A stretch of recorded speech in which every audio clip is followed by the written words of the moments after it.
Voy a presentar a Santiago. Santiago Spell es poeta, nació en Buenos Aires y reside en el Gran Buenos Aires, ahora recientemente bautizado AMBA. Su poesía fue traducida al inglés, al alemán, al portugués. Ha traducido a poetas como Vachel Lindsay, Philip Larkin, Paul Blackburn, Anne Sexton, Kenneth Patchen, Mario Quintana, bueno, y siguen firmas. También integra antologías nacionales e internacionales como Signos Vitales, una antología poética de los 80, con selección y prólogo de Daniel Fara, publicada en 2002. Ha obtenido varios premios, entre los cuales, por ejemplo, podemos mencionar la Faja de Honor de la Sociedad Argentina de Escritores por su primer libro, Rapé, el premio por Misas en Harlem del certamen internacional Ramón Plaza, primer premio de poesía nacional Ramón Plaza, y también han sido premiados La Claridad Meridiana, otro de sus libros, y un poemario breve que se llama El Margen y que fue editado en una antología en la ciudad de La Plata, a partir del primer concurso provincial de poesía Francisco López Merino. Santiago ha dirigido una revista bilingüe de poesía que se llamaba La Carta de Oliver y que después devino el nombre de su editorial. Y también colaboró con la revista de poesía Homero sin H, para quien lo quiera buscar. Coordina talleres literarios desde 1983 y en la actualidad trabaja con talleres de escritura en bibliotecas populares dependientes de la Secretaría de Cultura del partido de Vicente López. En la provincia de Buenos Aires es actualmente editor del sello literario La Carta de Oliver. Bueno, y tiene, si conté bien, 18 libros de poesía editados y algunos más listos para salir a la cancha. Tiene también un libro de cuentos en colaboración, una novela que se llama La Santa Mugre o El País de Cucania, una novela corta inédita llamada La Orilla, y por supuesto un libro del que vamos a hablar acá, que se llama Notas sobre Poesía, que es un libro de ensayo y que hemos leído en el marco de distintas clases que yo coordino y que yo dicto. Así que, bueno, hecha toda esta presentación, te queremos agradecer enormemente estar acá. Vale la pena también señalar que el año pasado Santiago Spell nos estuvo visitando de manera presencial en el Instituto 9 de La Plata. Hicimos una charla también, y bueno, la idea mía era que la pandemia y el aislamiento social no nos impidiera realizar algo parecido este año. Así que, ante todo, el agradecimiento a Santiago que está haciendo sus primeras armas en esto llamado Google Meet y Zoom, un poco de la mano de las clases de sus hijos también.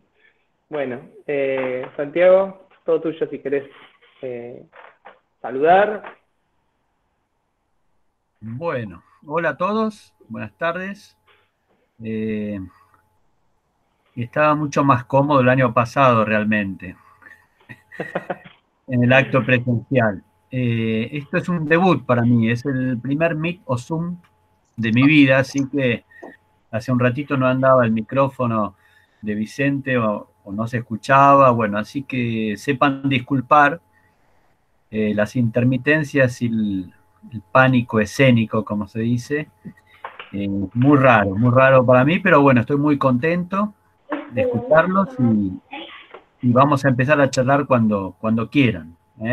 Bueno, muy bien. Yo te cuento que yo les pedí a mis estudiantes que prepararan algunas preguntas para vos, así que por supuesto voy a también hacer algunas yo mismo, voy a invitar a quienes se han conectado es raro decir quienes están presentes, en general uno dice quienes se conectaron en esta charla también para intervenir, hacer preguntas. En principio, a mí lo que me gustaría que nos cuentes, porque esto creo que se liga con algo que vos me contaste por correo electrónico hace poco, es yo sé que hace mucho que escribís poesía y vos contás un poco sobre tu iniciación, tus inicios como escritor y como poeta, pero me interesa que tal vez empieces contando un poco cómo surge también la reflexión, porque no todos los poetas, incluso hay poetas consagrados que tal vez nunca han hecho reflexiones teóricas acerca de su escritura o acerca de la poesía. Me parece interesante cómo surge, digamos, un libro de ensayo, como notas sobre poesía, y bueno, tenés también una primicia al respecto que te voy a decir que la digas vos. Dale. Bueno, sí es cierto, hay poca literatura sobre la cocina de la escritura de poetas y de poesía. Lamentablemente hay poca, inclusive, lo digo a título personal, esto de lamentablemente, y también hablando con poetas, hemos llegado a este tipo de charla y de pena, no en el sentido de que no hay mucha literatura tipo diario, reflexiva, como bien dice Vicente, sobre el quehacer poético, es decir, cómo escribimos, cómo leemos, pensar que es un poema, bueno, todo lo que tiene que ver con nuestro oficio de escritores. Yo recuerdo, por lo menos en la Argentina, pocos libros de estas características, el de Alberto Girri, por ejemplo, cosas de Raúl Gustavo Aguirre, eh, y cosas sueltas, textos sueltos, pero no encarados como un proyecto de libro o como subgénero o género o intento de acercarse al lector de poesía o a los mismos colegas, a los mismos poetas, desde nuestro quehacer y cómo manejar nuestras herramientas. Supongo que por ahí lo que preguntaba Vicente, cómo surgió principalmente de las lecturas que yo hice de este tipo de libros curiosos, extraños, aquellos que me fui encontrando en el camino de lector y de poeta, los atesoraba y los usaba mucho y los aprovechaba y siempre les di mucha importancia por la curiosidad, ¿no?, que me despertaba y que me despierta a ver cómo trabaja un poeta, ¿no? Esto en Estados Unidos está bastante difundido en forma de reportajes. No de libros, pero sí de reportajes. Hay muchos libros que recogen largas entrevistas a poetas, inclusive libros donde por ahí preguntas a 10, 15 poetas, ¿no? Las mismas preguntas dirigidas para confrontar un poco los distintos recursos y caminos que cada uno toma. Eso es lo que tengo más presente como género o subgénero, ¿no? A través de entrevistas trabajarlo. Y el principal motor que yo tuve fue un poco las preguntas que me hago y que me hice siempre, que fui anotando y las notas que uno va tomando a lo largo del tiempo, y mi trabajo con talleres.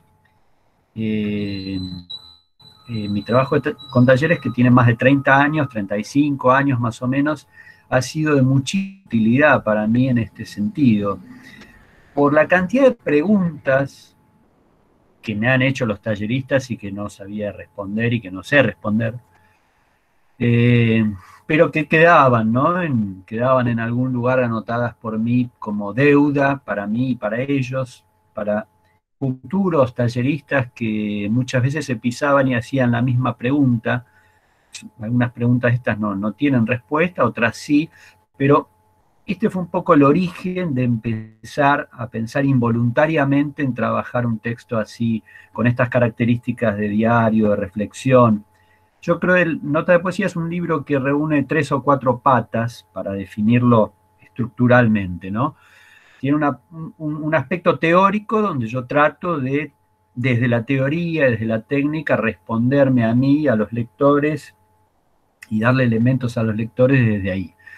Después tiene un lugar más lírico. Hay textos muy cortos que prácticamente son poemas o versos o aproximaciones a la poesía, no desde la teoría, sino desde lo lírico.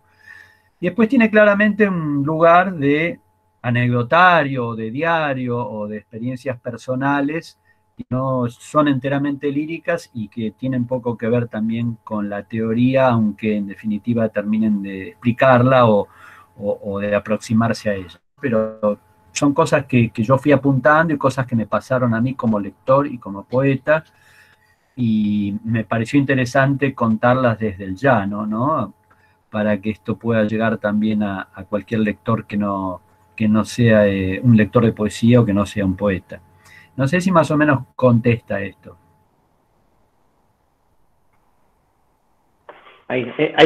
Tengo que iniciar, trato de no, ¿Había una de que no mosca? se me ruido. No, no, no. ¿Había una mosca en la pantalla? Sí, y estás preparando, por lo que vos me habías contado, un segundo volumen, unas nuevas notas de poesía. ¿Te pareció que no habías dicho todo? ¿Cuál fue el incentivo para este segundo libro que está en preparación y que aquí en forma de primicia adelantamos? Sí. En realidad me fue también en La Plata el año pasado, cuando los visité, y vendí tantos libros que dije, tengo que hacer un tomo 2. Y vino esta pandemia y yo hice lo mío, yo escribí, estoy escribiendo y no puedo viajar a venderles el libro y a visitarlos. Fue muy lindo Claro. encuentro, no sé quiénes de ustedes estuvieron ahí, la verdad que yo lo pasé muy bien, aprovecho a decirles a los que estuvieron y a los que no estuvieron. Fue un recuerdo muy lindo, además, muy generoso de mi querido amigo Vicente, que fue una víctima mía de taller, como ya se les habrá dicho, durante 7 años más o menos. Eh, y bueno, el tema de escribir una segunda parte que se llama Nuevas Notas sobre Poesía y que es una primicia, se la di a Vicente cuando me invitó el otro día a este meeting.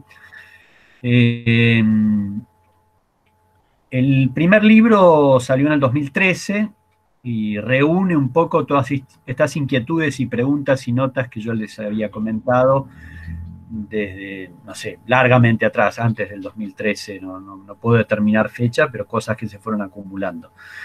A partir del 2013 que sale el libro y que tiene una linda repercusión entre lectores de poesía y de no poesía, sobre todo tuve el comentario de que es un libro bastante sencillo desde la escritura, teniendo en cuenta lo difícil que resulta tratar de explicar qué es un poema y cómo se escribe y cómo se lee, ¿no? Son cosas complicadas de transmitir, y tuve el mejor elogio es este, ¿no? De lectores, poetas y no poetas, me dijeron, no, pero tu libro me dejó un montón de cosas en claro, me interesaron tal y cual cosa, y está muy bien dicho en el sentido de sencillo, ¿no? Que era un poco la idea. Hablar de cosas complejas y abstractas en algún sentido y tratar de hacer una devolución concreta al lector, darle una herramienta con la cual pueda pensar y trabajar. A partir del 2013, bueno, siguieron las notas, siguieron las preguntas, el libro este me devolvió preguntas de lectores, me hizo generar a mí nuevas preguntas, lugares donde poder dialogar con esas notas, y sin proponérmelo se fueron juntando notas, sin tener en ningún momento la intención de hacer una segunda parte, pero inevitablemente se fueron juntando y juntando y juntando notitas que buscaban aquellas, y bueno, en algún momento dije, bueno, tengo unas 50 notas ya en borrador, esto parece que quiere ser otro libro, una parte 2, la fatídica parte 2. Bueno, y así fue, el libro se fue agrandando. En este sentido, esta pandemia a mí me favoreció mucho, porque cuando empezó esto en marzo, yo andaba por la nota número 100 y ando hoy por la 220, es decir, el primer libro tiene 180 y este libro ya tiene 220 notas, por ahí algunas más breves, pero básicamente es el mismo libro, ¿no? Es exactamente lo mismo. Va a resultar interesante para mí, para el que lo vaya a leer, cotejar y confrontar ciertos conceptos del primer libro con estos, ¿no? De cosas que se amplían o que se contradicen o que dialogan ¿no? O que están emparentadas desde algún punto con aquellas notas o reflexiones del primer libro. Ha pasado mucho tiempo, pasaron 7 años, Creo que en 7 años nos pasan muchas cosas. Yo también crecí como lector y como poeta, eso espero. Así que estas notas, sin ser mejores que aquellas, las buscan y quieren volver a dialogar y a cerrar cuentas pendientes o a investigar. Así que esta es la primicia y bueno, creo que el año que viene el libro va a estar editado porque lo estoy cerrando. Si bien no tiene un deadline, no tiene una meta, me doy cuenta que ya el libro prácticamente está cerrado. Me gustaría cerrarlo este año, que es lo que voy a hacer, dejarlo durante el verano reposar un poco y el año que viene sí ya publicarlo, ir a La Plata. Está bien, está bien. Para poder saldar la deuda presencial esta vez. Bueno, voy a pasar a las preguntas de, bueno, de los estudiantes, de quienes están asistiendo ahora a la charla. Así que tengo acá una lista de preguntas que me han enviado, pero quería saber si alguien quiere hacerle una pregunta en vivo a Santiago. Si no, yo tengo acá, bueno, me enviaron muchas preguntas muy interesantes, así que tengo material de sobra como para arrancar. Si alguien se anima a hacer una pregunta ahora en vivo, si no, yo arranco con alguna de las que tengo anotadas. Vamos. A ver. No sé si hay algún valiente iniciando el micrófono. Bueno, voy a hacerte alguna de las que más me gustaron. Acá, por ejemplo, Estefanía, que está aquí presente, dice, la tercera pregunta de ella es, ¿qué tanto intervienen en su escritura las teorías literarias y si son necesarias o no para desarrollar la tarea de escribir? Bueno, las teorías literarias a la hora de escribir no las tengo en cuenta. Lo que puede incidir en el momento de la escritura es lo que puedo yo tener asimilado o como sedimento o en algún lugar de mi nube, incorporado como recurso, como conocimiento. Pero no tengo ningún tipo de conciencia ni de registro voluntario y consciente en el momento de escribir. Es decir, no me pongo a escribir y digo, no, ahora voy a utilizar a Marinetti y el futurismo, o al surrealismo, o lo que dijo Edgar Bailey en tal lugar. No, escribo totalmente desde el vacío teórico, ¿no? Sin tener en cuenta ningún tipo de recurso técnico de manera consciente, ¿no? Que quede claro, uno tiene incorporado ya todo un aparato teórico, técnico, intelectual, si se quiere, que se activa en el momento que uno empieza a escribir desde otro lugar. Muy bien. ¿Queda contestado? Yo creo que sí. Acá Estefanía dice que sí. Hay algunas preguntas en el chat. Edith dice, ¿cómo busca el tono o cómo aparece? Muy linda pregunta. Bueno, esa es una pregunta difícil de responder y en las notas de poesía y en las nuevas notas intento respondérmelo a mí y a los demás, ¿no? Porque primero definir qué es el tono. Bueno, hay que ponerle un nombre, hay que definirlo de alguna forma. Bueno, es la voz. ¿Y qué es la voz? Es el registro que encontramos, la voz que encontramos nosotros donde nos sentimos cómodos en determinado texto, ¿no? Esto no quiere decir que tengamos siempre nosotros el mismo tono como poetas, sino que cada texto, cada poema requiere de un tono diferente. Entonces, visto otro lugar, tenemos una pluralidad de tonos muy grande, muy variada, ¿no? Y se activa y se usa para cada texto, porque cada texto requiere de un tono. Creo que el tono es fundamental para escribir un texto, porque es el arranque, es la llave, lo que nos permite entrar en un poema, en un texto y poder, a partir de ahí, recién a partir de ahí, poder escribirlo.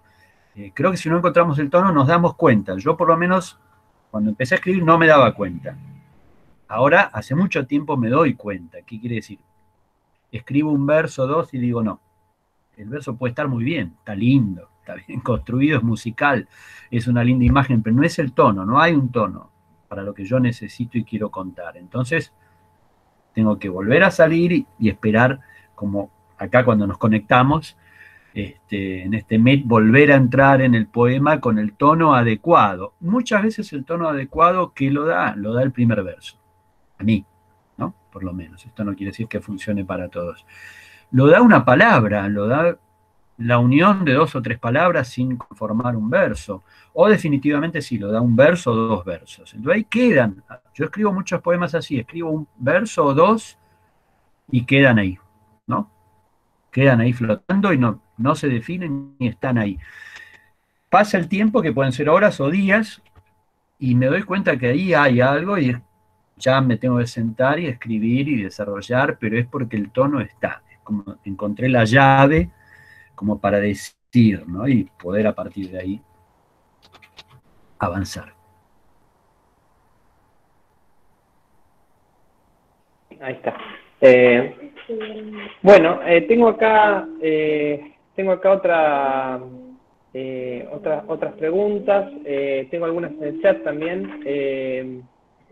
Dice Octavio: buenas tardes, Santiago. Yo quería preguntarle, se tratan de ustedes, ya hemos hablado de esto. Yo quería preguntarle su postura. Vicente, sí. Te interrumpo un minuto por mi desconocimiento, porque quiere decir que hay más gente que no está acá en la pantalla. Mira, actualmente somos 22 personas conectadas, o sea que es posible que no veas a todos. Y los otros no garparon la pantallita. no pueden hacer la publicidad. El Meet tiene un límite. Saludos a todos. Creo que uno puede ir cambiando, con el Zoom es un poco más fácil ir cambiando y viendo a todos. En el caso del Meet, no sé bien cómo es, si es aleatorio o no, pero no podés ver a todo el mundo a la vez, lamentablemente. No, igual si aparecen ahora 25 caras acá como una celdilla de colmena, me vuelvo loco, así que saludo a todos. ¿Qué estás viendo? ¿Te estás viendo a vos mismo? ¿Estás viendo una sola persona? No, yo te estoy viendo a vos, a Estefanía, a Ana, a Marcela, a Marcos, a Cruz, a Locucrash y a Victoria. Libertad. Bueno, acá Octavio dice, yo quería preguntarle su postura en la poesía libre, ¿no? Sería más o menos la parte clásica como el soneto, la cantidad de sílabas y demás. Bueno, no sé si interpreto bien la pregunta, pero tal vez, no sé si es a esto a lo que alude Octavio, pero se me ocurre que tal vez él está hablando o refiriéndose como a cierta poesía que tiene una serie de restricciones, como la métrica, la forma como el soneto, y la poesía de verso libre, o sea, esa especie de supuesta contraposición que tal vez en los últimos años se está poniendo un poco en entredicho. Esto lo hemos hablado, creo que el año pasado lo hablábamos, hasta qué punto el verso libre llega a un agotamiento, y hay poetas como vos, o yo menciono en clase muchas veces el caso del Gran Surubí, de Pedro Mayral, que han buscado formas no de volver al clasicismo, pero sí de reinventarse reglas para escribir, ¿no? Que no sea absolutamente verso libre. Eso se ve mucho en varios de tus libros, ¿no? Sí. Sí, yo creo que el verso libre, que tiene 150 años ya, llegó al mismo punto prácticamente al que había llegado el soneto, por ejemplo, ¿no? En su momento, cuando el verso libre rompe el soneto o cualquier otra forma de poesía rígida, ¿no? Romances, coplas, lo que sea. Entonces, ahí ya hablamos de forma agotada del poema, ¿no? Fíjense, ustedes muchas veces te dan un poema y tiene una página, ¿no?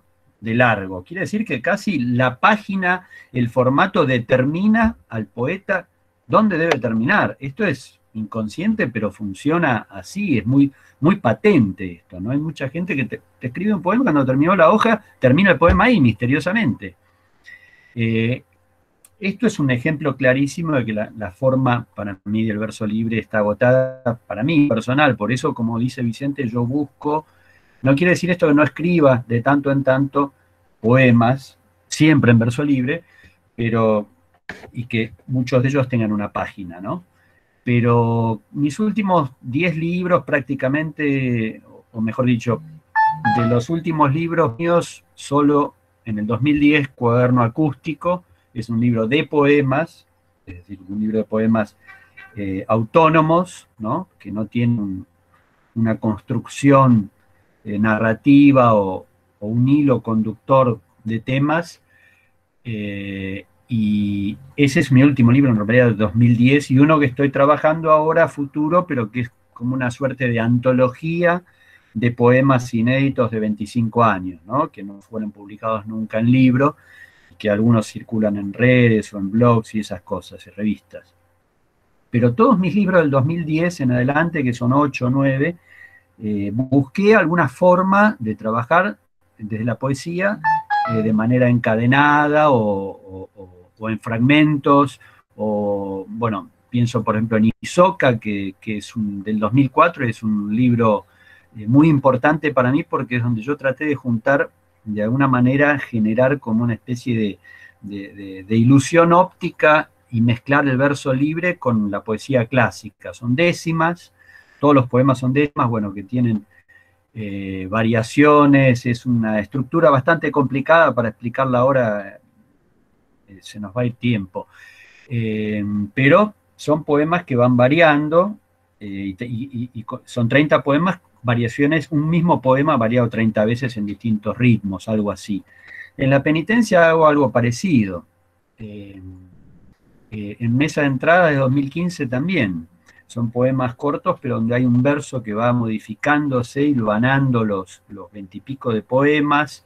Bueno, en mis últimos 2 libros también intento el poema no narrativo, pero por ejemplo en Pan de la Rabia y El Vals son poemas en fragmentos donde van contando una historia y no tienen autonomía. Bueno, en definitiva, formas de intentar renovar, para mí por lo menos, por mi curiosidad de lector y por mi compromiso con la novedad o con lo original, con la autoexigencia, buscar nuevas formas de poder, ¿no? Saliendo ya del clásico verso libre. Bueno, muy bien. Recién a mí se me cortaba un poquito, espero que sea solo a mí y no a todos. A veces puede pasar lo de la intermitencia de Internet. Bueno, tengo acá otras preguntas, hay algunas en el chat, pero quiero ir a algunas de las que me enviaron los estudiantes del profesorado. Voy a ir con una de Victoria Martini, que dice: escribís que la poesía tiene una estructura de escritura propia, en donde no se cumplen las normas convencionales de sintaxis, de puntuación, semánticas, quizás siquiera la estructura lógica de cohesión y coherencia. ¿Qué te pasa como escritor cuando te dispones a escribir, por ejemplo, un ensayo como Notas sobre poesía? ¿Sentís que en algún momento te tienta esa estructura propia de la poesía? Creo que parte de eso tal vez lo respondiste al comienzo cuando hablaste como de las patas que tiene Notas sobre poesía, ¿no? O sea, una parte donde trabajas un poco lo lírico, incluso dentro de este libro de ensayo.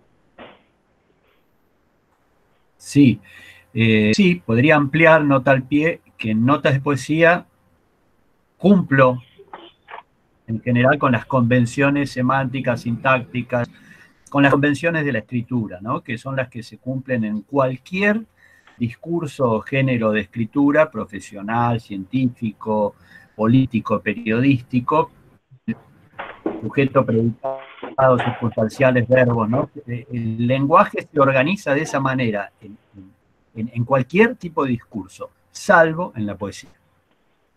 La poesía es el único lugar donde hay otras leyes, el lenguaje tiene otras leyes, tiene otros códigos, se maneja de otra manera, adjetivos que son sustantivos, artículos que cambian, recursos típicamente del género poético que destruyen todo tipo de sentidos, ¿no? Que lo redoblan. Entonces, por eso mismo es tan difícil para un lector no habituado a la poesía entrar como lector en la poesía, porque lo primero que le pasa es que no entiende.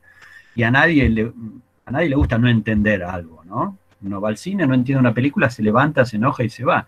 Con un libro de poesía pasa lo mismo. Esas convenciones también funcionan como una llave. Uno puede agarrar un tratado de física, no va a entender nada, pero entiende cómo está escrito, ¿no? No entiende los contenidos, pero la forma no lo rechaza. En la poesía ocurre muchas veces, sobre todo en la poesía críptica o hermética, o muy experimental, que la forma rechaza al lector, ¿no? Le pone una distancia que también esa misma distancia, ese rechazo, es lo que después muchos de nosotros los poetas, de lo que nos quejamos, ¿no? Uy, pero no nos leen, nadie lee poesía. Bueno, hay también un tema en el cual uno, por supuesto, no tiene que bajar su vara y tratar de pensar en esto, de ser consciente cuando escribe como para acercar al lector, pero son las reglas del juego, eso lo tenemos que aceptar. No es que los lectores son perezosos todos o no son buenos lectores. Hay un poco de las dos cosas, hay una dificultad de entrar, ¿no?, en el género poético como lector. Hay una llave, hay códigos, hay lugares por donde entrar, hay un misterio difícil de desentrañar y de activar, ¿no? No puedo decir, bueno, tenés que poner esto, esto, esto y esto, después apretás el botón y llegaste. No es tan sencillo.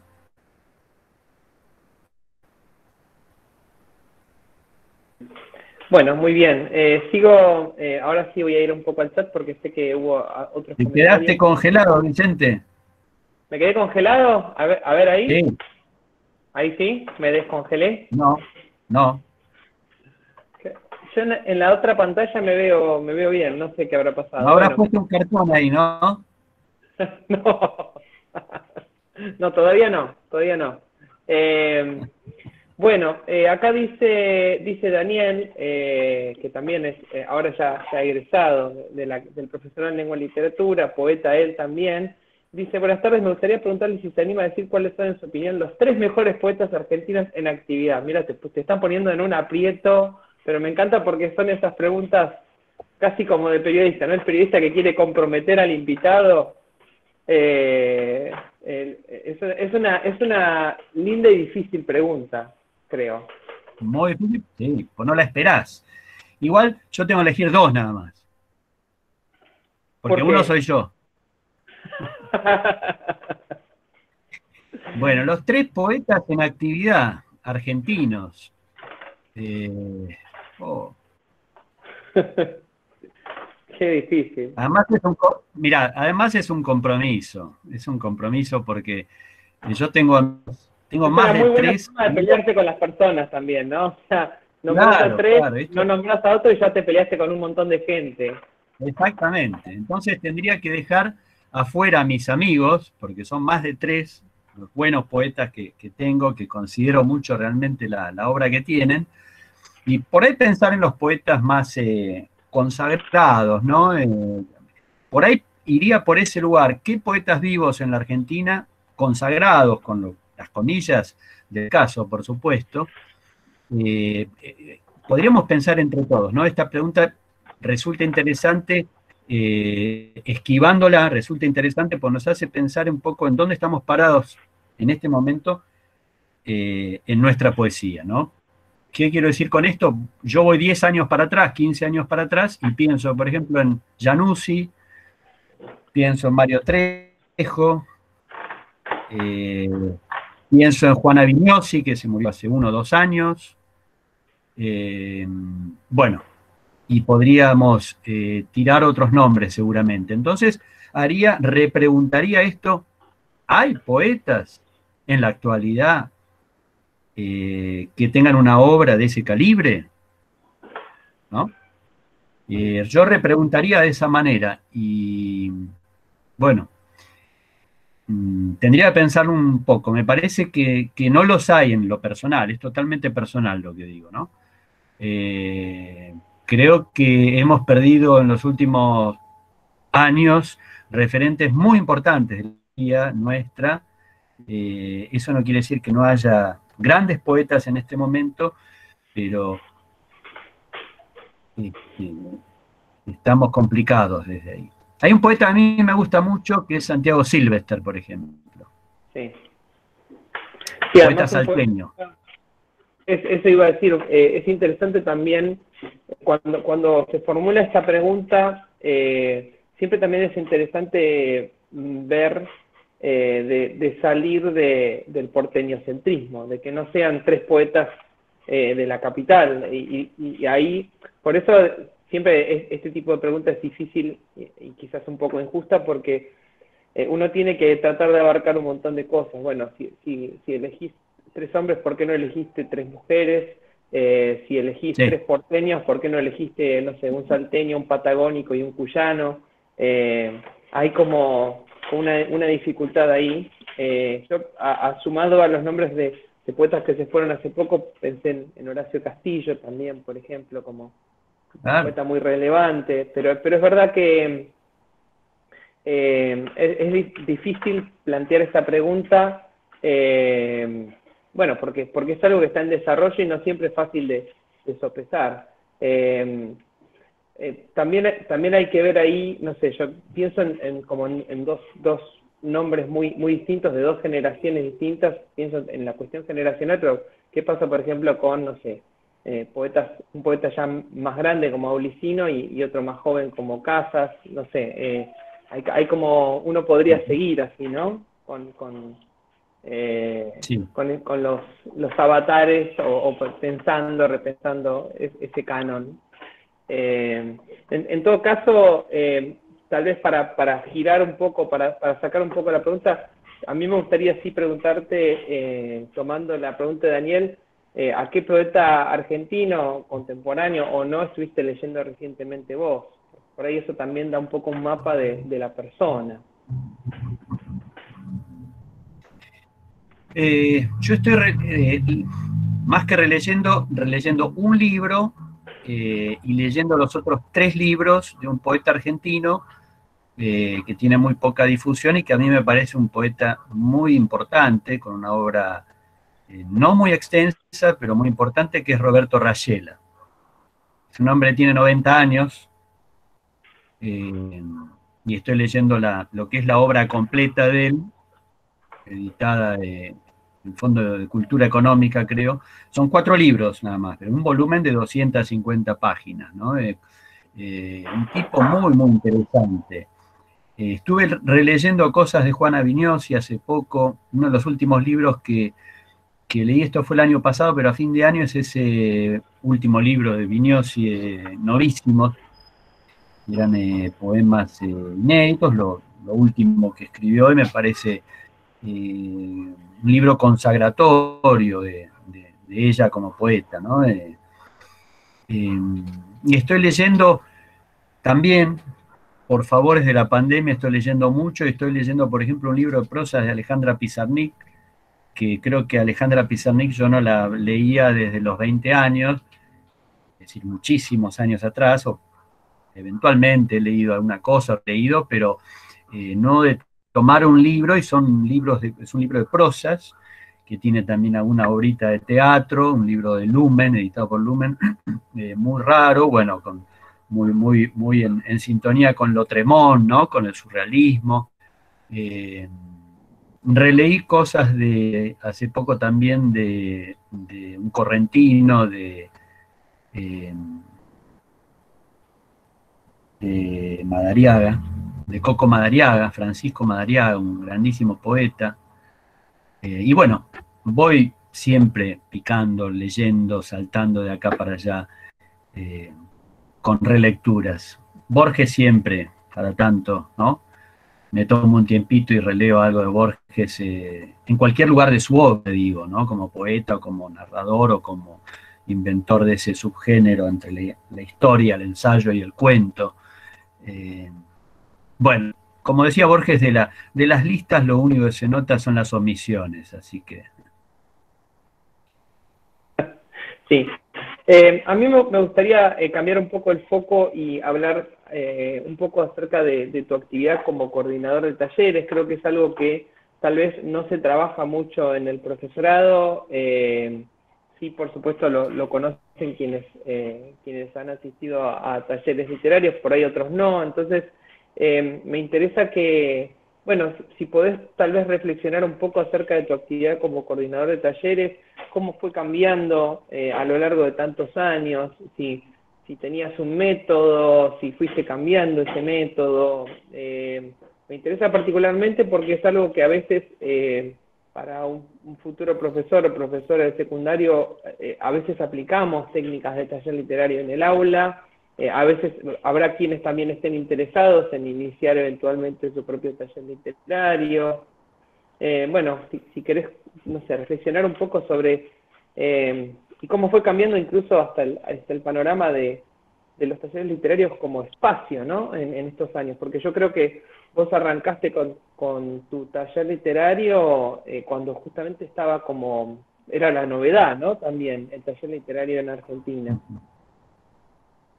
Sí, sí, yo arranqué cuando tenía 23 años y eh, cuando arranqué todavía era tallerista, era alumno de Isidoro Blainstein, con el que trabajé 4 años, algo más de 4 años, y lo considero mi mentor como coordinador, ¿no? Un tipo importantísimo, además de, para mí, uno de los mejores cuentistas de los últimos 50 años en el Río de la Plata. Era un excelente coordinador de taller, una persona que sabía transmitir muy bien sus conocimientos, su saber, con un rigor prusiano terrible, muy exigente,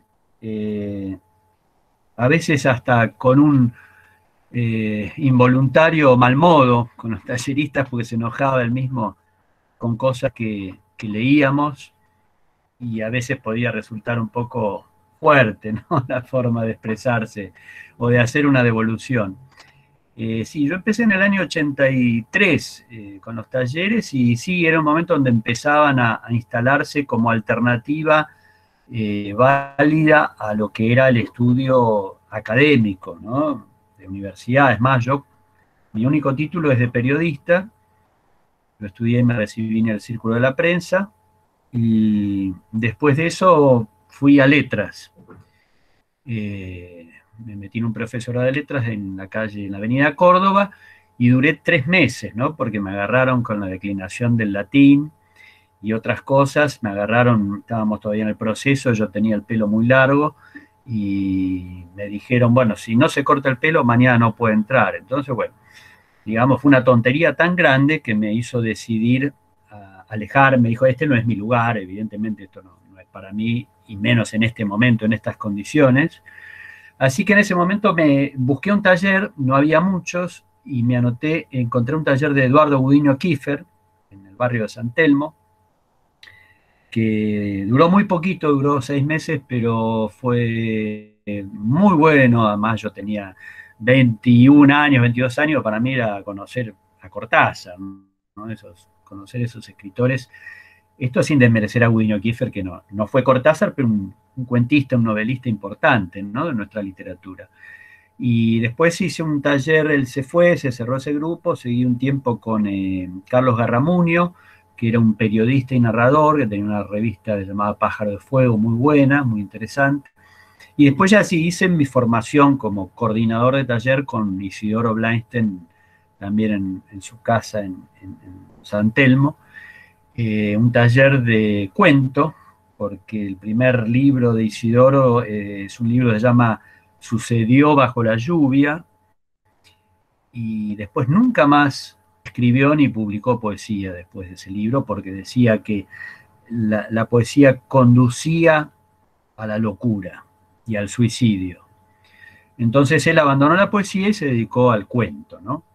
Esto no sé cuánto de verdad tiene, pero el cuento es lindo, ¿no? Como dice el refrán. Así que bueno, yo me formé, de hecho, como tallerista, mi formación teórica fue como cuentista. Tal es así que yo en esa época escribía cuentos. Mi primer libro es del 86, es un libro compartido, lo mencionó Vicente, y es un libro de microcuentos, microrelatos, que todavía por ahí no tenían ese nombre, y de algunos cuentos un poquito más largos, estoy hablando de 3, 4 páginas, pero muchos de ellos tienen 2, 3 líneas, 4, 5, una página media y así. Escribía en ese momento algunos poemas, pero para mí no los hacía circular, no los mostraba, no tenía decidido el género literario. Así que, bueno, también salir, terminar un poco. Mis talleres, los que yo empecé a dar, eran de narrativa, de cuento y de poesía, y el hecho de salir un poco, de terminar un poco mi ciclo de tallerista con Bleinstein, fue también liberarme un poco de todo ese formato cuentístico tan sólido, tan rico que él tenía, y empecé a soltarme y a dedicarme a la poesía. De hecho, ya dejé al poco tiempo de escribir cuentos, después escribí una novela, es la única novela que publiqué, que es La Santa Mugre, o El País de Cucaña, y esta novelita que mencionó Vicente La Orilla al principio de la charla. Están todos congelados. No, te estamos escuchando. Y retomando un poco la pregunta que yo te había hecho, a lo largo de lo que es tu actividad como coordinador de talleres, no sé, el tema de las consignas, el tema de la dinámica de trabajo. Yo tengo que decir públicamente, para que se sepa, prácticamente todo lo que he aprendido y lo que suelo hacer en mis talleres literarios se lo debo a lo que aprendí en el taller de Estel. Pero bueno, me gustaría... Bueno, tenés que hacer un posgrado y enriquecerte. No, está bien, me olvidé esa parte de la pregunta, es verdad. Vos me conocés, Vicente, yo soy un improvisador metódico. Nunca pude estudiar, nunca fui un buen estudiante, y me guío por la intuición en mi vida, en toda mi vida, no en los aspectos de mi vida. Me guío por la intuición, y en la literatura también y en la escritura también.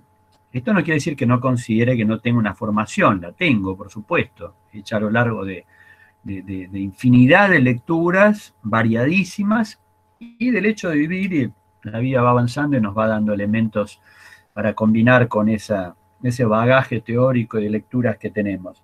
Pero yo en mis talleres trabajo mucho desde la intuición, desde el estímulo, desde cada persona que tengo enfrente.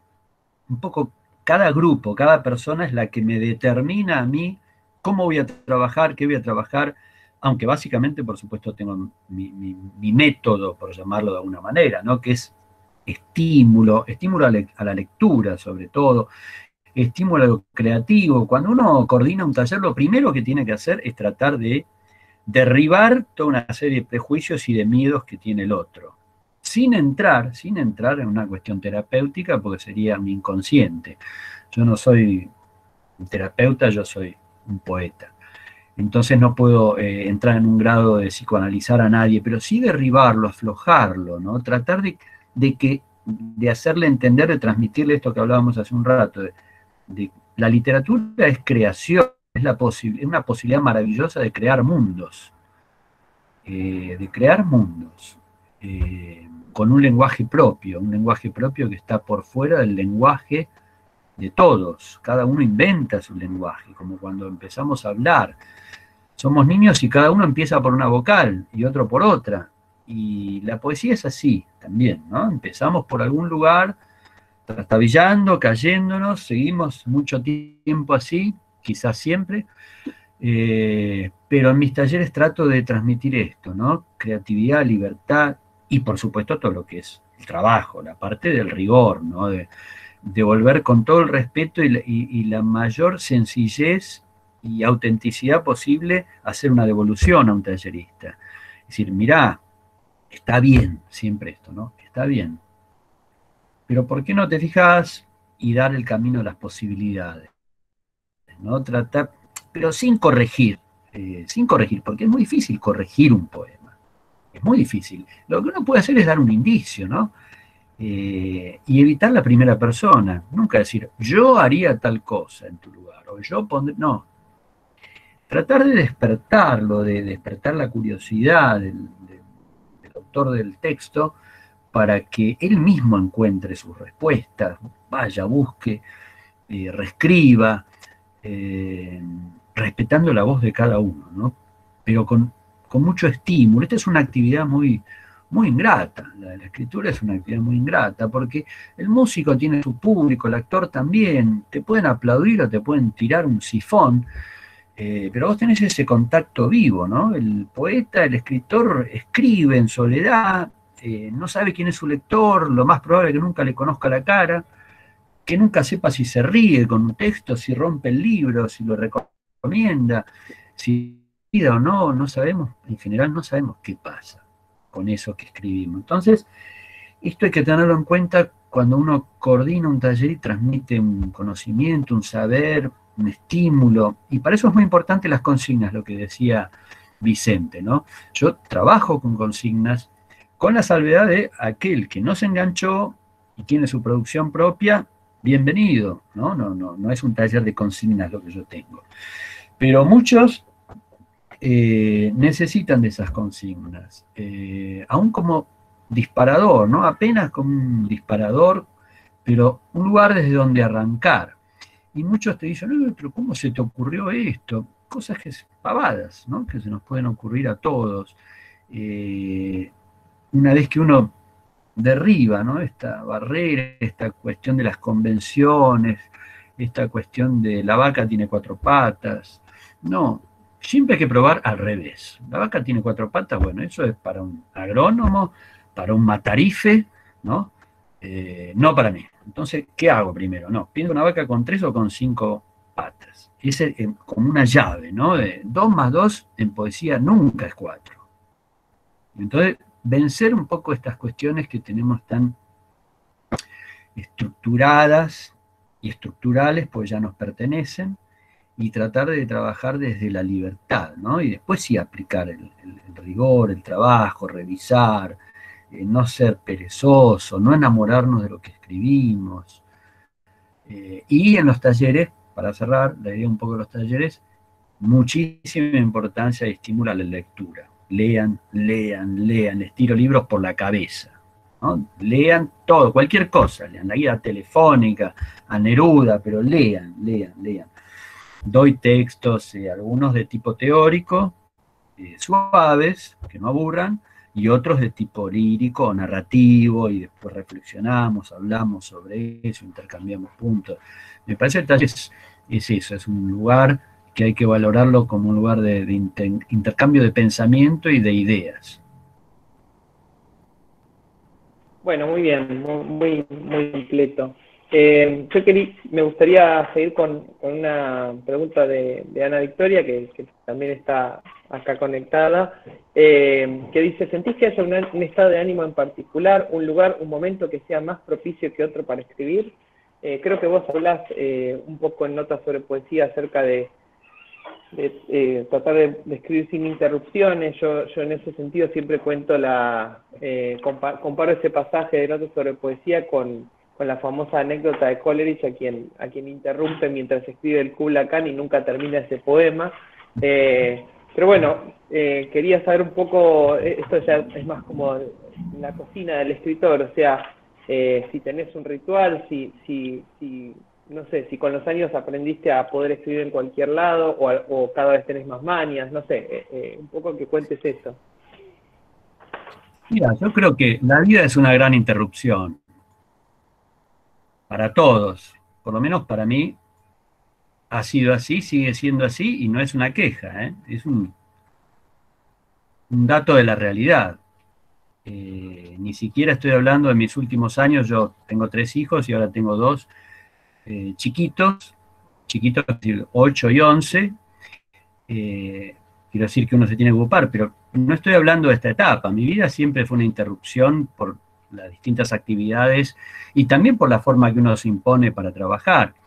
Creo que recién por ahí los autores consagrados o aquellos que dicen que se toman la escritura o pueden tomarla como un trabajo de oficina, por ejemplo el caso de Vargas Llosa, donde recibe unos dinerilios, saquemos, digamos, el nombre cualquiera de ellos, ¿no? Porque si no suena tendencioso o con animosidad. Cualquier escritor consagrado que tiene un contrato con una editorial y le impone un deadline, le dice, bueno, tenés que entregarme 200 páginas para tal fecha, entonces el tipo se tiene que ir, sentar y escribir, sobre todo los narradores, pero también ha pasado con poetas y eso se ha visto el debilitamiento de la obra, no solo de narradores, sino de poetas también, ¿no? Cuando uno tiene un contrato que cumplir y un plazo y tiene que entregar un libro para cumplir con cuestiones del mercado, que esto por un lado es maravilloso porque nos permite vivir finalmente de nuestra escritura, pero tiene también sus problemitas que son la fecha, además de ciertas imposiciones que pueden venir desde el lado editorial en cuanto a temas o tratamientos de temas o aparición de cuestiones que tienen que estar. Así que en esa vida interrumpida o de interrupciones que yo tengo, yo escribo en cualquier momento. Por supuesto que he ido perfeccionando mi método, yo escribo mucho mentalmente, ¿no? Ahora, ya hace muchos años yo escribo mucho mentalmente, buscando precisamente el tono, eso de lo que hablamos al principio. Una vez que yo encuentro el tono y anoté algunas cosas, me largo a escribir, y el hecho de trabajar con computadora, que es raro porque yo soy una persona no se entusiasma con lo tecnológico, para decirlo así, reconociendo todas las ventajas que tiene, ¿no? Y la maravilla que tiene y el campo de exploración infinito, enorme que hay. Pero digo, me sorprendió porque rápidamente pude ponerme a escribir en computadora, en pantalla, si bien tengo siempre mis libretas y anoto cosas, pero después las paso, o directamente cuando me siento muchas veces y me pongo a trabajar en la pantalla, en un Word, pero esto es porque yo ya busqué, fui rumiando, encontré un tono, encontré un verso, alguna idea, y me pongo, y lo maravilloso de trabajar realmente en la pantalla es esa posibilidad de corregir rápidamente, cuando uno va escribiendo, tener una visualización del dibujo del poema, del lado del verso, de los espacios, de los márgenes, es decir, ver casi un trabajo editado, ¿no? Y tomar distancia también con la tracción de la mano. Es más difícil corregir un poema, un texto, cuando uno escribe a mano, porque estamos borrando, tachando un rastro propio, personal, y eso es muy, muy difícil realmente a nivel inconsciente. En cambio, el hecho de la pantalla nos pone frente a una Calibri, que no me gusta, la odio, no sé por qué salió, pues la primera que aparece siempre en el menú, me pone una Garamond, una Times New Roman, que es mi letra, y yo ya veo casi cómo va a salir el poema editado si decido editarlo en algún momento. Y eso me ayuda mucho porque me permite una distancia, ¿no?, importante y crítica, y ya no veo letras, ya no veo mis garabatos, mis firuletes cuando hago letras, y eso me ha servido por lo menos para arrancar. Ahora ya es un proceso totalmente rutinario, aceitado, yo me siento, ya tengo la idea, el tono del poema, me siento y escribo y corrijo, y después guardo, bueno, pero corrijo cada vez menos, porque antes de sentarme a escribir ya casi tengo todo corregido antes de tenerlo escrito. O trato de hacerlo, creo. Bueno, muy bien.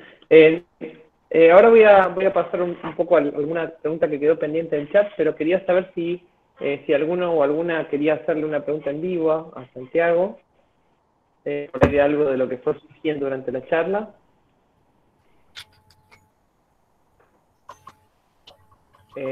Voy a uno de las preguntas del chat.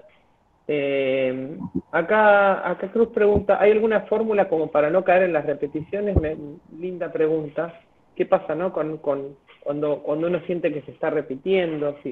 ¿Cómo hacer para darse cuenta? Bueno, arranquemos con ahí.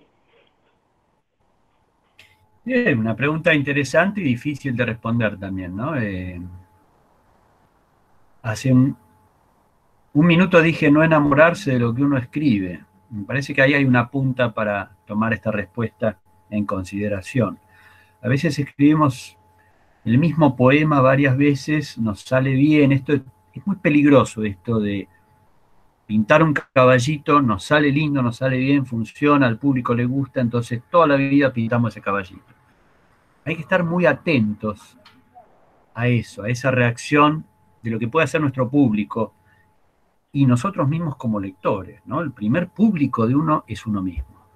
Es el lector más crítico que tiene que haber, el enemigo número uno. Entonces, en este sentido, revisar esto, ¿no? Yo este poema ya lo escribí, este verso ya lo dije. Inevitablemente hay cosas que se nos pasan, porque como seres humanos nos repetimos, la repetición sigue afirmándonos en la vida como cuando éramos chicos, por eso repetimos cosas, repetimos rituales, nos sentimos seguros en ese lugar. Pero eso es algo de lo que yo trabajo mucho en talleres también. Entonces yo llamo la figura del kiosco. Entonces digo, no. Le digo, a veces a los talleristas le digo, vos acá volviste a tu kiosco. Correte de ahí, salí, cerrá el kiosco, andá a dar una vuelta a manzana y escribí otra cosa. Y después volvé a tu kiosco. Nunca vas a abandonar. No abandonamos nunca nuestro lugar, nuestros recursos, nuestras palabras fetiche, nuestros acentos, así como cuando hablamos, como también cuando escribimos. No podemos escapar de eso, pero sí estar con una línea de lectura muy crítica y muy atenta a intentar no repetirnos. Yo leo algunos libros de poetas conocidos o amigos que están bien hechos, los libros funcionan,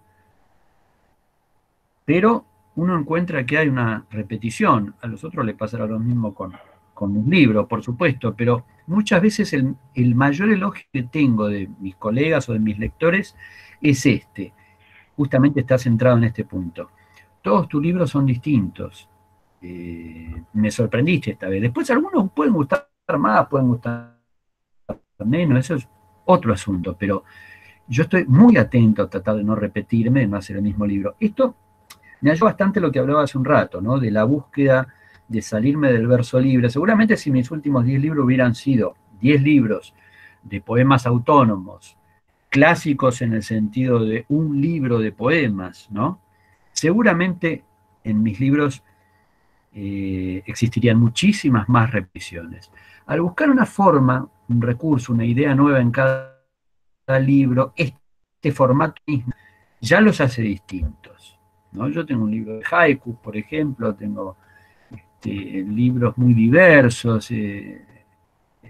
Fotocarné es un libro con prosas y con subtítulos, no subtítulos, sino subpoemas, con distintos registros. Bueno, siempre trato de hacer algo muy deforme, ¿no? Muy deforme en cuanto a romper la forma convencional, clásica. Entonces, desde ese lugar ya por lo menos es distinto. Después el lenguaje, bueno, hay algo en común que funciona, por supuesto, en nuestro mismo discurso, en nuestra misma voz. Muy bien. Acá quería leerte una linda pregunta de Marcos, que dice también un poco como corta la mandíbula. ¿Quiénes fueron los poetas que cambiaron su destino? Dice. Y sí, se parece a la otra pregunta, muchos y en distinta época además, ¿no? Pero bueno, hacía el tuntum, haciendo como un ping-pong ese, viste que en Olé a veces el diario deportivo le hacen una pregunta y 60 segundos dicen y tienen que contestar, no sé, entonces le dicen tac, tac, tac, y dice el mejor técnico fulano, bueno, la cancha más difícil tal. Entonces, bueno, rápidamente Neruda, Dylan Thomas, Pavese, Juan L. Ortiz, así, ¿no? Sin pensar. Pero la lista, bueno, sigue, porque son distintos momentos. Claro, Neruda, amiga, a los 12, 13 años, Neruda me impresionó, me voló la cabeza, ¿no? Huidobro, mucha poesía chilena, Parra más adelante.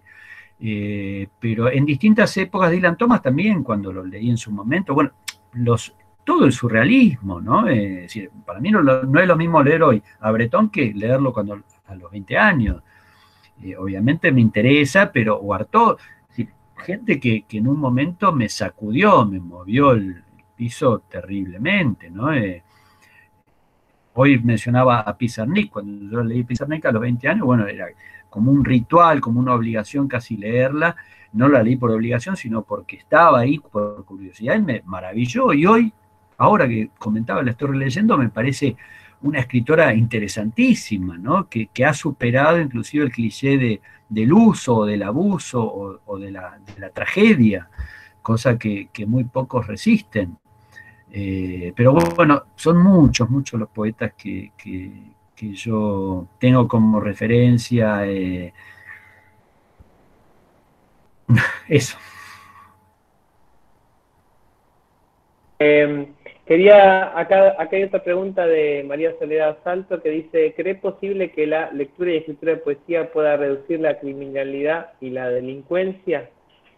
Sí, absolutamente, lo puse eso en notas de poesía y lo sostengo y lo lo creo, realmente lo creo, desde la ingenuidad, si quieren, lo creo y lo deseo.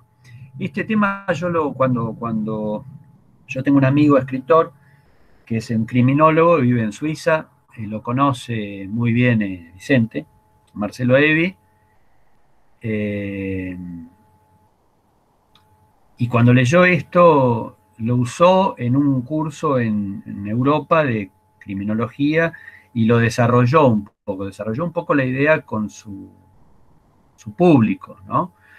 Y fue muy interesante las respuestas que tuvo él, que me las transmitió, como una cosa totalmente novedosa, cuando en realidad no tiene mucho de novedad, ¿no? El arte, sabemos que el arte humaniza, por lo menos, ¿no? A lo largo de la historia de la humanidad, uno sabe que el arte ha funcionado como una cuestión decorativa en algunos casos, como una cuestión comercial en otros, pero como una cuestión de embellecimiento y de enriquecimiento de la gente, ¿no? Por eso mismo en momentos de regímenes dictatoriales o genocidas o opresivos, lo primero que se reprime y que se deja de lado es todo lo que tiene que ver con lo artístico. Entonces creo que sí, que yo ahí creo que pongo en nuevas notas de poesía, pongo algo así como si se hiciera un experimento, que los experimentos siempre son peligrosos, ¿no? Pero bueno, a veces uno los imagina, y en este caso es mi imaginación positiva la mía, creo. Si hiciera el experimento de leer poesía, creo que digo algo así, a chicos desde que nacen, incentivarlos desde que nacen con la poesía, seriamente, digo, un estímulo realmente importante. Yo creo que en esa pequeña aldea, ¿no?, de ese experimento, andando el tiempo, tendríamos menos criminalidad, menos delitos y un mundo más humano. Bueno, acá estoy viendo, bueno, algunas cosas que ya hemos tocado. No sé si acá, acá hay una pregunta de Lola que la acaba de hacer, dice que es algo que parcialmente vos respondés, ¿no? En notas sobre poesía, pero tal vez lo quieres desarrollar. Dice, ¿cómo sabemos cuándo es el momento de publicar? Que a mí me recuerda un poco algo que vos decís en notas sobre poesía de cuando el texto te expulsa, pero ahí tal vez habría que distinguir dos cosas que no necesariamente son lo mismo, ¿no? Cuando un texto está terminado y cuando un texto uno debería publicarlo. A veces van de la mano, a veces no, pero es una linda pregunta. Sí, creo que me recordás ahora con tu cita de notas sobre poesía, me recordás que algo de eso digo ahí, y creo que tiene que ver más o menos con la idea de que yo sé, digo algo así como yo sé que un poema está terminado cuando opera más o cuando prima más la función crítica del lector que la del autor, algo así digo. Esa es la idea. Cuando yo me pongo y como lector y ya me olvidé, no es que me olvidé, es decir, me salí del lugar del autor, del poeta y leo críticamente, esto que decía antes de la importancia de leer como un enemigo, leer críticamente lo propio, en ese momento creo, para mí por lo menos, que ese texto ya se puede publicar, ¿no? Es como que salió ileso, torturado, y bueno, se salvó el pellejo y me parece que está terminado. Ahora, después estamos hablando de texto, después lo que es organizar internamente un libro de poemas o de cuentos, bueno, eso ya requiere de tener en cuenta otras cuestiones como la estructura, el tono uniforme o no, o la diversidad de los tonos que puedan tener los poemas. Hay toda una serie de rituales que hay que tener en cuenta, ¿no? Pero, y después el convencimiento, ¿no? El convencimiento que tenemos como que nos da la lectura. Es decir, esto, yo en este momento llegué hasta acá, esto es lo que puedo hacer, ¿no? Es digno, lo voy a editar, además necesidades vitales, ¿no? Muchas veces de editar un libro para, no como eso que se dice, no, tenía que editarlo así me pongo a escribir otra cosa, no, yo en eso no me convence demasiado el argumento, ¿no? hablaría más de una necesidad vital, ¿no? De etapas. La escritura tiene mucho que ver con la vitalidad y con las pulsiones de la vida y de la muerte, ¿no? Entonces, en ese juego creo que interviene la intuición y en determinado momento decimos, es ahora, este es el libro, este es el momento, esta es la forma, y por ahí vamos. No sé si alguno tiene alguna pregunta para hacer, algo que quieran agregar, preguntar. Algo que me quieran aclarar. Yo lo que te quería preguntar, Santiago, un poco en línea con quizás algo que yo considero que no es nuevo, pero que de algún modo se visibilizó mucho con Internet, con las redes sociales. Si te parece a vos que, no sé, pienso en cosas como la videopoesía, o sea, un tipo de poesía quizás más experimental que pueda jugar con la imagen, con lo audiovisual. Si esa línea de poesía a vos te interesa, si le ves futuro, si te parece que siempre van a correr en paralelo lo que es la poesía escrita y la poesía audiovisual, porque esto es algo que en realidad viene casi del principio del siglo XX, pero quizás ahora se le da más visibilidad por Internet, YouTube y las redes sociales. Entonces, ¿cómo se relacionan para vos hoy estas como dos líneas o posibilidades de la poesía?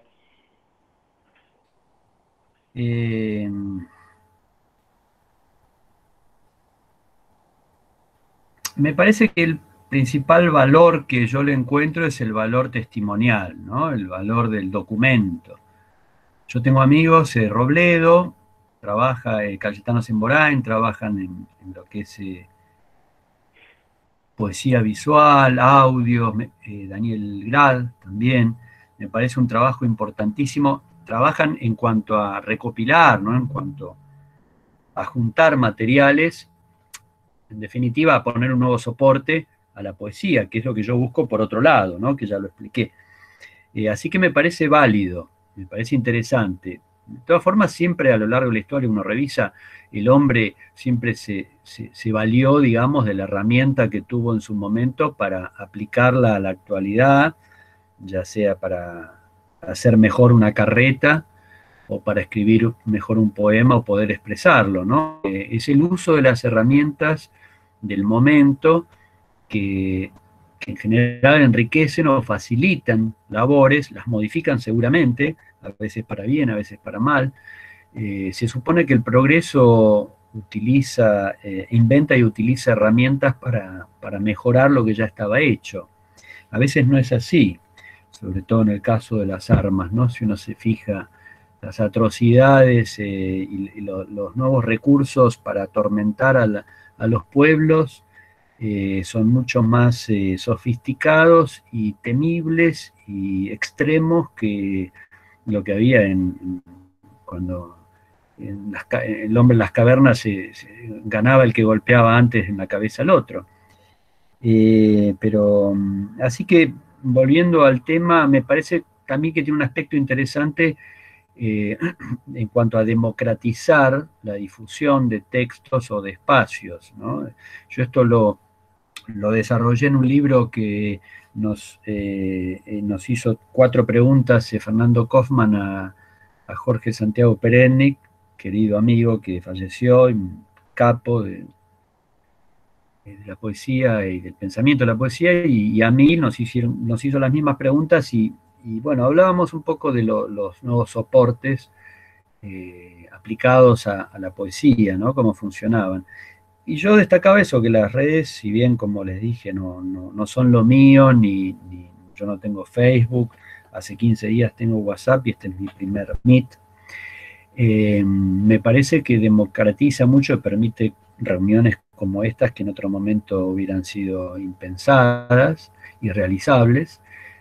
Así que me parece que hay que aprovechar la parte inteligente, útil, ¿no? Como cuando uno usa cualquier herramienta, la parte vital, la parte que nos deja, nos enriquece, y después, bueno, redoblar el esfuerzo al filtrar la cantidad infernal de información y de materiales que aparecen, ¿no? Porque esta misma facilidad de producir un blog, de escribir poemas, bueno, trae como camalote, piedra, de todo trae. Dorados lindos, y bueno, ahí hay que poner la red fina y ponerse a trabajar para que, bueno, encontrar las pepitas de oro en el arroyo, en el río, revuelto. Están surgiendo varias preguntas en el chat. Difícil elegir, pero dice, voy a tomar esta. Por favor, ¿podría dar 3 consejos para quienes nos iniciamos en la escritura de ficción? De ficción supongo que hablan de narrativa, no importa, porque supongo así, de cuento o de novela. No considero la poesía dentro del género de ficción, aunque por supuesto que es opinable.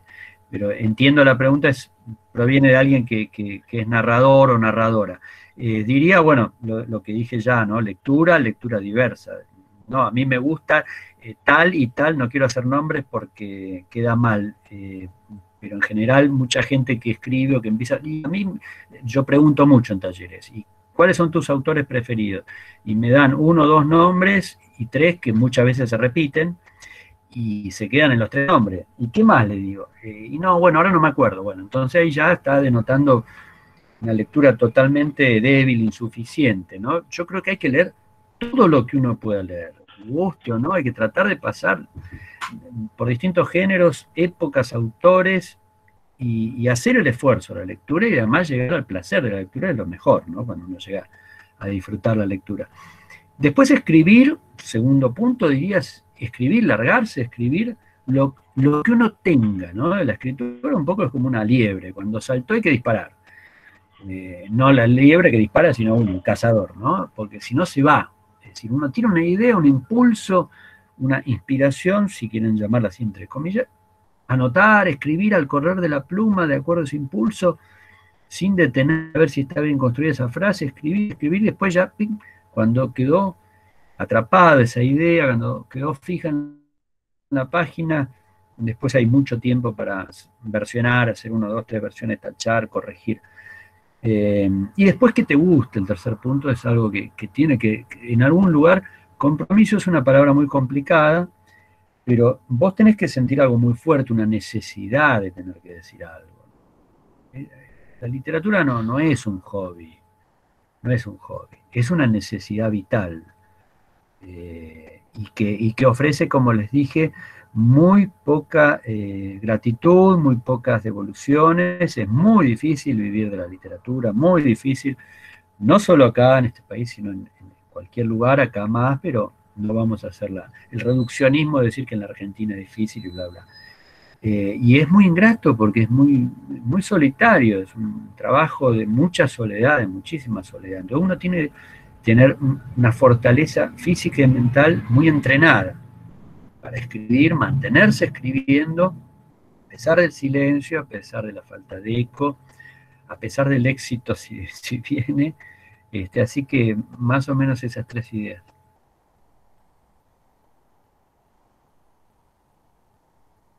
Buenísimo, muy claro. Bien, ya nos corre un poco el tiempo que tenemos. Quería saber si alguien quiere preguntar algo, agregar algo. Creo que vi alguna pregunta perdida en el chat también ahí. Acá Daniel dice, experimentos son peligrosos, decía hace un rato Santiago Espel, y creo que esa declaración va en consonancia con el poema La esponja con vinagre, también de Santiago, y con la pregunta de Vicente. Creo que funciona más como un comentario, no sé si es propiamente una pregunta. Y Graciela dice, ¿qué opinión tenés sobre la escritura automática? No sé si acá Graciela se refiere a la técnica surrealista.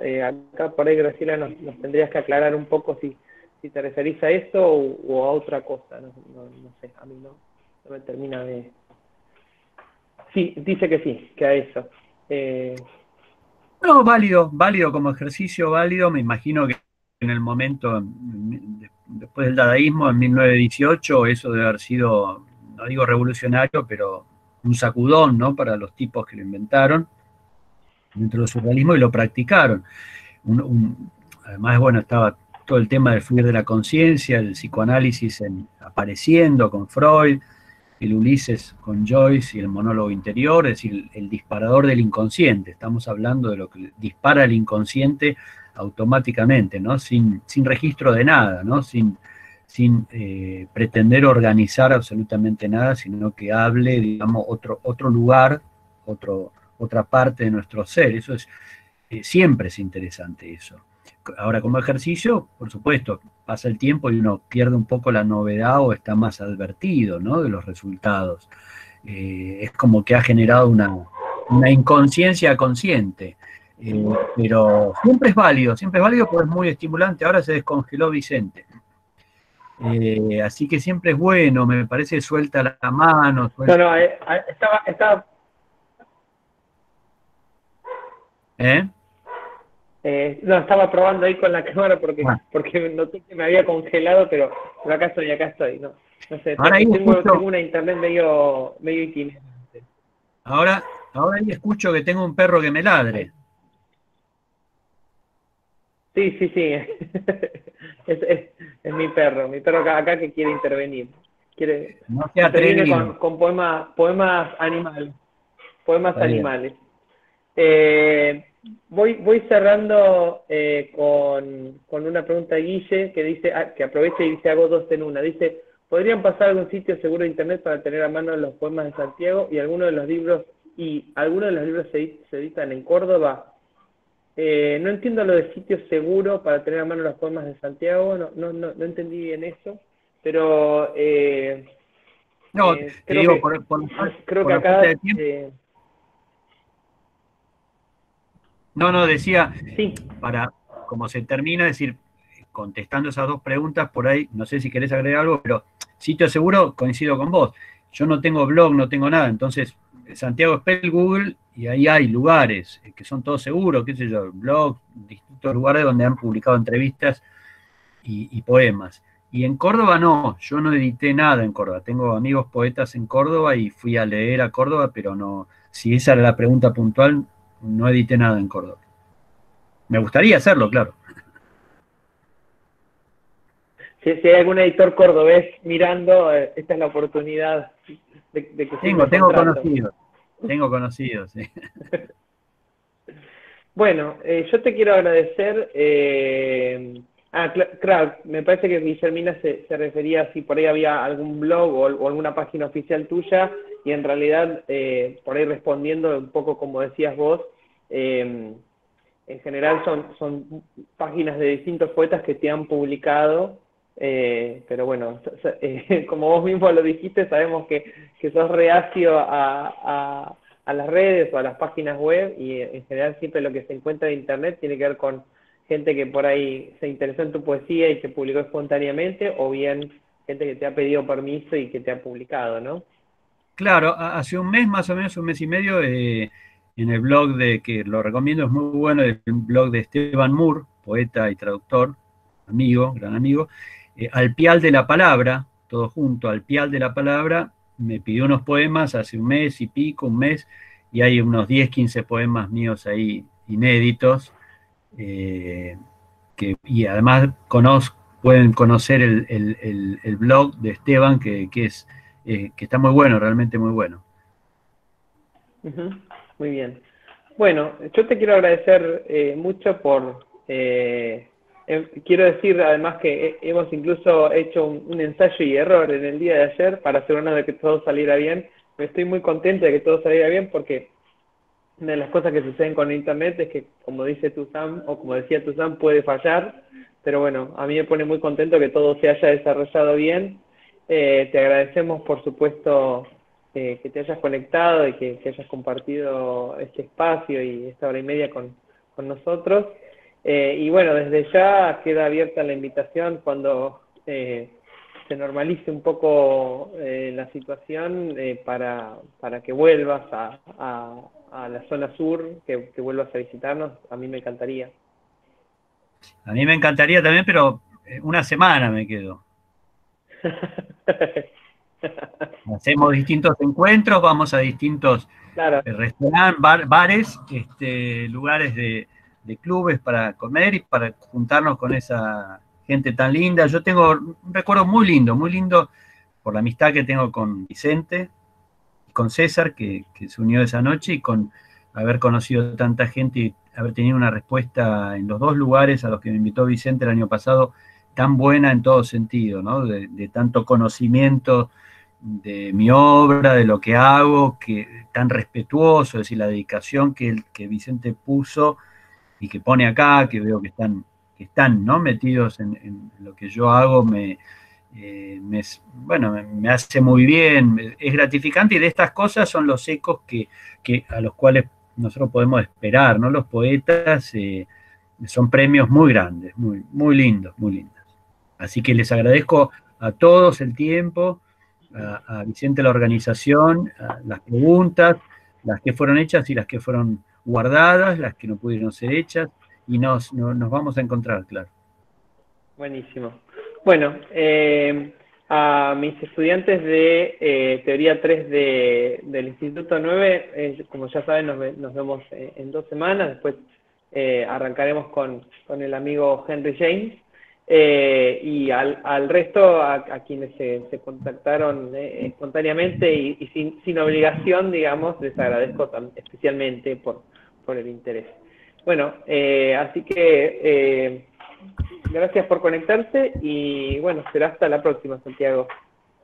Gracias a todos. Adiós.